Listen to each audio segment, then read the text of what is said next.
안녕하세요, 캐부자입니다. 시청하시기 전에 구독하기, 좋아요, 알람 설정, 그리고 멤버십까지 부탁을 드리도록 하겠습니다. 선진국 중앙은행에서는 최초로 금리를 동결을 했습니다. 하지만 긴축 끝은 아니고 경제지표를 더 두고 볼 거다. 더 올릴 수도 있다. 근데 이런 얘기는 지금 미국 페드 의장인 파월이나 지금 여러 사람이 얘기는 하고 있어요. 캐나다가 어떻게 보면 메이저 뱅크 중에는 선진국 중에는 제일 먼저 금리를 인상을 했잖아요. 근데 가장 먼저 지금 동결을 한 게 굉장히 선제적으로 먼저 지금 움직이지 않나라고 생각이 드는데, 마찬가지로 정말 많은 전문가들이 예측한 대로 인플레이션이 조금씩은 완화되기 시작을 했고요. 그리고 GDP 성장이 0% 성장으로 마이너스 성장을 눈앞에 보고 있죠. 그러다 보니까 이제 여기서 더 한 번 더 올렸다가 어떻게 보면 조금 시름시름 앓고 있는데 목을 확 졸라버리는 격이 될까봐 그때 또 부양책을 써야 되는데 또 부양책을 쓰느니 일단 상황을 보자 간 것 같아요. 지난 1월 달에 실업률이 5%, 고용시장은 여전히 엄청나게 강세를 보이고 있는데 5%면 사실은 어떻게 보면 자연 실업률하고 되게 가까운 편이라서 사람 구하는 게 쉽지 않고 노동시장이 굉장히 어떻게 보면 굉장히 경직된 상황이다 보니까 지금 경제가 지금 막 떨어진다고 얘기하기도 애매한데 이 상태가 어떻게 보면은 연착륙시키기에 굉장히 이상적인 상황으로 보이지 않나라는 생각이 듭니다. 근데 파월 의장 같은 경우도 3월 연방공개시장위원회에서 금리 인상 폭이 아직 결정되지 않았고 앞으로 나올 지표에 달렸다. 이게 조금 제가 볼 때는 정말 조금이라도 빈틈을 보여주면 어떻게 보면 자산 시장이 막 또 지금 분위기가 지금 어떻게 보면 축제 직전의 분위기 다시 이제 오른다. 제가 좀 얘기를 하지만 오르는 게 별로 중요한 것 같진 않아요. 오르든 떨어지든 자기가 얼마나 준비가 됐는지, 그걸 어떤 시장에서 버텨낼 수 있는지. 물론 오르기 전에 사는 게 제일 좋긴 하지만 몇 번 맞추고 한 번 틀리면 폭삭 망하는 게 자산 시장에서의 투자 시장의 운명인 것 같아요. 그래서 오르는 걸 맞추는 것보다는 내가 버틸 수 있는 힘이 더 중요하다는 생각이 많이 들더라고요. 그래야 틀려도 살아남을 수 있으니까 우리가 살아남아야 나중에 오는 영광을 맞든 살아남아야 우리가 나중에 오는 큰 자산의 어떤 축복을 맞든 하는 거 아니겠습니까? 그죠? 중간에 포기하고 넘어지고 던져버리거나 망해버리면 아무것도 못합니다. 네, 그래서 일단은 미국 같은 경우도 5.5% 넘길 수도 있고 6%도 갈 수도 있다 막 얘기가 나옵니다. 네, 그러니까 6% 넘어도 될 거라는, 6% 넘어도 살 수 있다라는 그런 준비를 좀 하셔야 될 것 같고요. 시장 지표들이 과연 어떻게 나올 것인가.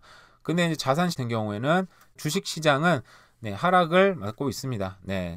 파월 의장이 좀 얘기한 것도 있고 여러 가지 지금 출렁출렁 하고 있는 상황들, 주식도 지금 어떻게 보면 주식은 선제적으로 움직이는 건데 상황들이 이렇게 왔다 갔다 하고 있는 것 같아요. 제가 볼 땐 이런 어떻게 보면은 사람들이 지금 바닥이네, 너 떨어지네, 오르네 하는데 저도 주식 정말 아주 초보적인 여러 가지 해서 손해도 보긴 했지만 생각해 봤을 때 시장 가운데 있을 때는 정말 모릅니다. 그거 맞추는 사람들은 정말 극강 최고 고수라든지 그런 사람 아니고서는 시장 한가운데 있을 때는 사실 맞추지 못하고요.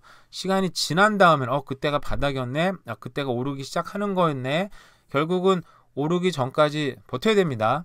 그리고 트루도는 중국이 선거 개입의 진상을 밝힌다고 합니다. 이거 저도 요즘에 뉴스를 잘 안 봐가지고 몰랐는데 제 아들이 와가지고 물어보더라고요. 그래서 중국은 항상 개입해 왔는데, 그죠? 중국 한국 선거에도 대놓고 개입을 하려고 그러죠. 누구 뽑지 말아라 이런 식으로 개입을 했던 것 같은데, 당연히 러시아나 중국이나 늘 어떤 개입을 하려고 하다 보니까 늘 개입해 왔는데 뭐가 문제지? 근데 트루도가 생각보다는 중국에 대해 강경 노선을 펼치고 있어서 중국이 그래서 트루도를 도와줬나? 기사를 읽어보니까 보수당 입장에서는 아무래도 보수당보다는 그래도 자유당이 낫다 보니까 중국을 도와줬다고 얘기를 하는 것 같아요. 아마 그러지 않았을까 싶어요. 저도 보면은 어쨌든 전체 시장의 판도를 선거의 판도를 바뀔 수는 없었지만 보수당 주장에서는 최소 7, 8개석의 의석을 이거는 이제 개인한테 주는 것도 있지만 당한테 주는 것도 있으니까 뺏기지 않았나라고 얘기를 하는 것 같아요. 아마 중국 입장에서는 그나마 자유당 트루도를 뽑아주는 게 전체적으로 낫지 않았나, 개입을 아마 했겠죠. 지금 비밀 경찰서도 운영을 하고 정말 전 세계 어떤 자기네 영향력을 발휘하려고 늘 연구하는, 늘 노력하는 또 몸부림치는 중국이다 보니까 러시아나 아마 분명히 개입을 했는데 트루도 입장에서는 본인이 요청하지 않았는데 자기를 도와줘서 애매하긴 하겠네요, 입장이. 어쨌든 저런 거 조사를 해서 잘 밝혀져서 다음에 못하게끔 하면 되겠죠. 근데 뭐 사람들 써서 댓글 조작하고 뉴스 조작하고 하는 거는 정말 이거는 쉽지 않겠죠. 뭐 그 어떻게 보면은 이 반대파, 만약 보수당이 그게 억울하다면 보수당도 그런 네티즌 부대들 여론을 여론 조작이 아니라 여론을 선도할 수 있는 그런 많은 뭐 댓글이라든지 유튜버라든지 뭐 인플루언서들을 많이 자기 편으로 끌어들이는 게 더 빠르지 않을까라는 개인적인 생각은 해봐요. 근데 썰이 재산세가 오늘 벤조선에서 다 나오네요. 썰이 재산세가 17%에서 12.5%로 낮춰준다고 합니다.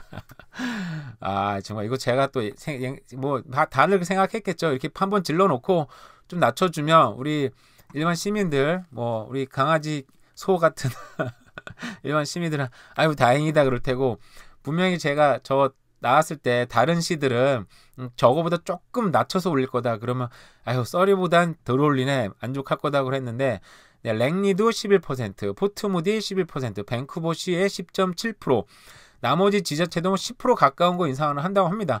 네, 썰이가 총대를 맸네요. 네, 썰이 왜 그러죠? 배가 부른 건지 어떻게 보면은 뭐 썰이가 굉장히 넓은데 썰이가 지금 많이 개발되다 보니까 이번에 썰이 재정이 아마 저렇게 재산세 좀 올려야지 재산세가 엄청나게 거둬져서 그렇게 되면 아마 그게 뭐 썰이 인프라에 투자가 된다면 뭐 어떻게 보면 뭐 좋은 건데 당장 돈을 많이 내야 되는 입장에서도 좋지는 썩히 쉽게 받아들인 입장이진 않긴 하네요. 어쨌든 네, 인플레 중 폭리 의혹 네, 식품 기업들 대표적으로 랩로, 슈퍼스토어나 드럭스토어, 드럭마트를 갖고 있고 지금 랩로가 TNT도 인수했죠 몇 년 전에. 네, 그래서 굉장히 뭐 어떻게 보면 캐나다의 최고 공용 유통기업인데요. 이런 러블러, 메트로, 엠파이어 같은 경우에도 어쨌든 큰 기업 중에 하나 세 개입니다. 어쨌든 불려가서 혼났다고 합니다. 왜 이렇게 막 폭리를 취했니? 근데 폭리를 취했다라기보다는 시대에 맞게 지금 그렇게 될 수밖에 없었던 것 같긴 한데 어쨌든 저는 이제 이런 그 하원 의원들 불려가서 청문회 받고 좀 혼을 나야 아무래도 좀 조금 눈치를 보면 좀 덜 올리겠죠. 근데 이렇게 돼야 지금 여기 저는 이게 서로 간에 발을 맞췄다고 생각을 해요. 지금 캐나다 중앙은행에서 금리를 동결했잖아요. 금리를 동결했는데 기업들이 물가를 계속 올려야 되는 입장인 것 같긴 한데 계속 올려버리면 안 되니까 한쪽에 그걸 법으로 강제할 수는 없으니까 저렇게 CEO들 불러가지고 막 홍군형을 내는 그런 퍼포먼스를 좀 보여주고 한쪽에서는 자 이렇게 됐으니까 물가 안 오를 것 같아. 그러니까 이제 임금도 조금 올리는 걸 낮추자 아니면 그냥 동결로 가자. 그런 어떤 여러 가지 지금 염두를 두고 생각을 하고 그런 수를 지금 진행하는 게 아닐까라는 생각은 듭니다. 네, 한국의 비빔밥은 옛날이고 요즘에 떡볶이가 많이 유행을 한다고 합니다. 근데 외국인들이 제가 봤을 때는 기본적으로 떡을 싫어요. 스티키한 거에 대해서 굉장히 싫어하더라고요. 옛날부터. 그 떡볶이는 절대 안 뜨라고 생각했는데 제가 제 주변에 있는 외국 분들이 떡볶이 사진을 갖고 오고 많이 물어보더라고요. 그래서 맵기도 하고 짜기도 하고 떡인데 싫어할 것 같은데 근데 참 이것도 어떤 유행을 타나 봐요. 정말 사실 저도 이거 보면서 저런 것도 유행을 타는구나. 자산도 유행을 타고 결국은 돈도 유행을 타는구나 뭐 생각을 하긴 했었는데 결국은 떡볶이가 요즘에는 좀 쿨한 음식이 된 것 같아요. 그리고 인플루언서들이 먹고 뭐 방탄소년단 지민도 먹는다고 해서 뉴욕에서는 떡볶이 전문 레스토랑이 2022년 11달 얼마 안 됐네요. 근데 2월달 두 번째 지점까지 오픈한다고 합니다.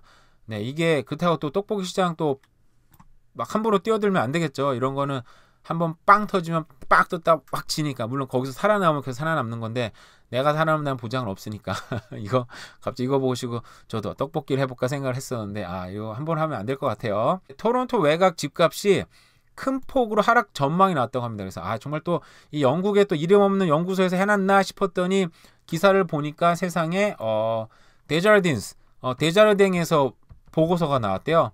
제가 원문을 찾아보려다가 많이 귀찮은 관계로 찾아보진 않았습니다. 지난 3월과 비교해 25% 낮을 것. 그러니까 지금까지 한 15% 떨어졌으니까 앞으로 10%?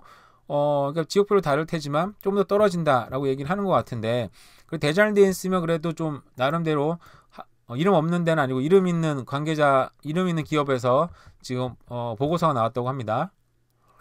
코로나 속에 좀 더 넓고 쾌적한 주택 환경을 찾아서 외곽으로 이주한 사례가 급증을 했는데 이제는 시장이 냉각되면서 큰 폭으로 떨어진다.